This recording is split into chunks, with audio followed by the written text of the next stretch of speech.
The line crackled. A small voice cut through. 911?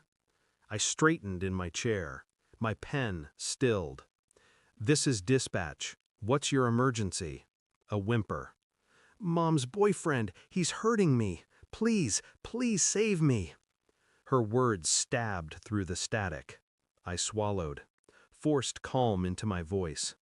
Sweetheart, I need your name. Can you tell me your name? A pause, then a whisper. She said my daughter's name. My throat closed.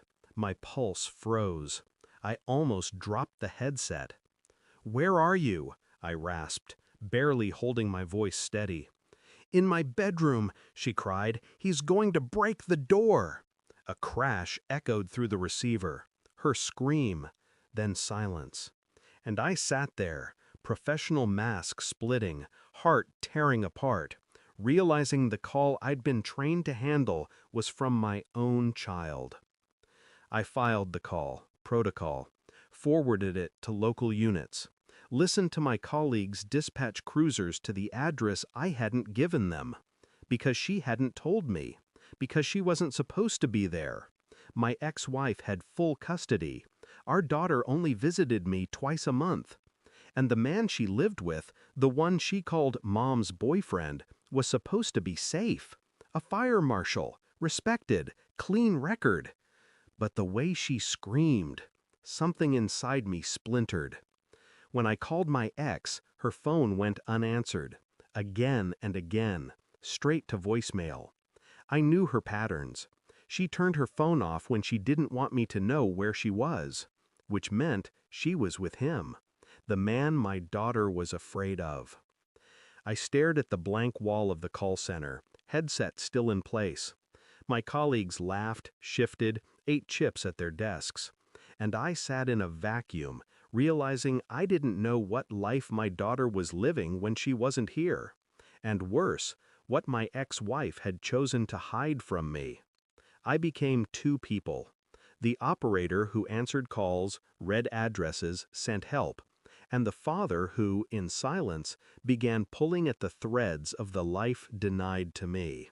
I looked into his records. He was everything on paper a judge wanted to see. Stable job, community respect, civic awards. But behind that sheen, rumors. Bar fights sealed in old police logs. A prior restraining order quietly dismissed. A trail no one cared to follow. I watched their house. Nights after my shifts, I parked down the block, headlights off. I saw him through the blinds, laughing with my ex, kissing her at the door. I saw my daughter's shadow retreating upstairs alone. I checked her school files. She'd been absent more than I knew. Teachers noted withdrawn behavior. The pieces were there. I collected them with steady hands. And I began to ask myself a question I'd been avoiding for years. Did my ex-wife keep custody to protect our daughter, or to keep her from me? The call hadn't been a slip. It had been a flare fired into the night, my daughter reaching for me. And now that I'd heard it, I couldn't unhear it. It was a nurse who confirmed it, quietly, carefully. My daughter had been admitted to the ER 3 weeks earlier.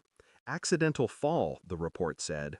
Bruises inconsistent with the story. CPS had been notified, but nothing came of it.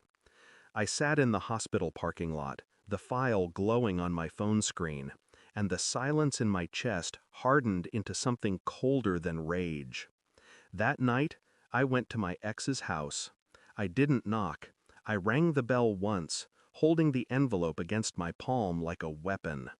She answered, hair disheveled, eyes tired. Her smile was brittle when she saw me. "What are you doing here?" I held up the papers, didn't say a word. Her face collapsed, lips parted, no sound. The doorframe creaked under her grip. Behind her, his shadow appeared in the hallway, curious, smirking. She looked at me, panic unraveling across her skin. She knew I knew. I didn't shout. I simply bent down, placed the folder at her feet, and straightened. Then I looked at him. The man who thought he was untouchable. I record every call, I said, voice calm, deliberate.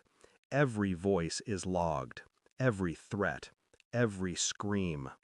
His smirk twitched. I don't need to fight you, I continued. You've already lost.